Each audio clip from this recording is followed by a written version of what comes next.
ചേട്ടാ ഇത് ഒരു ദിവസമോ 2 ദിവസമോ ആണെങ്കിൽ സഹിക്കാം. പിന്നെ എത്ര നാളായിട്ട് തുടങ്ങിയ സംഭവം എന്ന് പറയും. ഇവര് പറയുന്ന ഏതെങ്കിലും ഒരു വാക്ക് പിറ്റേ ദിവസം മാറ്റി പറയാണെങ്കിൽ ഓക്കെ കുഴപ്പമില്ല. ഇത് എല്ലാ ദിവസവും പറഞ്ഞ ഫീഡർ കംപ്ലൈന്റ് ആണ്.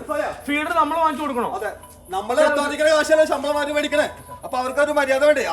കനത്ത ചൂടിനിടയിൽ രാത്രിയിൽ ഇടയ്ക്കിടെ വൈദ്യുതി പോകുന്നതിൽ പ്രതിഷേധിച്ച് ആലുവ തോട്ടക്കാട്ടുകര നിവാസികൾ രാത്രി വൈദ്യുതി ഓഫീസ് ഉപരോധിച്ചു.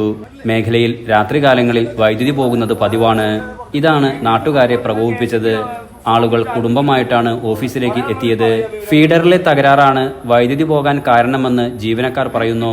ഇത് ഇവരുടെ സ്ഥിരം പല്ലവിയാണെന്ന് നാട്ടുകാർ ആരോപിക്കുന്നു. കഴിഞ്ഞ കുറെ നാളായിട്ട് നടക്കുന്ന സംഭവമാണ്. ഇവരെ വിളിച്ചാൽ കിട്ടത്തില്ല. ഇവരെ വിളിച്ചു കഴിഞ്ഞാൽ അല്ലെങ്കിൽ ഇവിടെ വന്നു കഴിഞ്ഞാൽ ഇവർ പറയുന്നത് ഫീഡർ കംപ്ലൈന്റ് ആണെന്നാണ് പറയുന്നത്. ഈ ചൂടുകാലത്ത് എങ്ങനെ വീട്ടിൽ മനുഷ്യൻ കിടന്നുറങ്ങും? എപ്പോൾ ചോദിച്ചാലും ഫീഡർ കംപ്ലൈന്റ്, വിളിച്ചാൽ കിട്ടില്ല. ഒരൊറ്റ ഒഫീഷ്യലിലെ ആൾക്കാരെ വിളിച്ച് അവരുടെ CUG നമ്പർ എല്ലാം അവർ ഓഫ് ചെയ്ത് വെച്ചേക്കാണ്. ഇവിടെ വന്ന് നമ്മൾ പരിഹാരം ഉണ്ടാക്കി ഇവരിപ്പോൾ കുത്തി തരാമെന്ന് പറയും. കുത്തി കഴിഞ്ഞ് നമ്മൾ വീട് എത്തണ്ട, അതിനും പോയിട്ട് കറണ്ട് വീണ്ടും പോകും. ഇതിനൊരു തീരുമാനം ഉണ്ടാക്കാനായിട്ട് ഇവിടുത്തെ ആൾക്കാർക്ക് ആർക്കും ഒരു ഇതുമില്ല. ഒരു ഒഫീഷ്യൽസിനും ഒരാളെ വിളിച്ചാലും ഫോൺ എടുക്കത്തില്ല. വിളിക്കുന്നവന്മാർ നമ്മളെ എന്തിനാ ഇപ്പോൾ വിളിക്കണമെന്ന് ചോദിക്കണേ.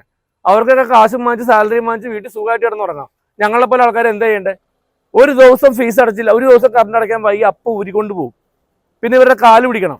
ഒരു 10 മിനിറ്റ് 20 മിനിറ്റ് സമയം ചോദിക്കും, തരില്ല, ഊരിക്കൊണ്ട് പോകും. കാശ് കൊടുത്തിട്ടല്ലേ ഞങ്ങൾ ഈ കറണ്ട് ഉപയോഗിക്കുന്നത്. വീട്ടിൽ പ്രായമുള്ളവരുണ്ട്, കൊച്ചുങ്ങളുണ്ട്, എല്ലാവരും ഉണ്ട്. കറണ്ട് പോയാൽ എന്ത് ചെയ്യും? വെളുപ്പിന് 2 മണിവരെ ആളുകൾ ഓഫീസ് പരിസരത്ത് തന്നെ നിന്നു. പ്രശ്നത്തിൽ ഉടൻ പരിഹാരം കണ്ടില്ലെങ്കിൽ പ്രതിഷേധം ശക്തമാക്കാനാണ് നാട്ടുകാരുടെ തീരുമാനം.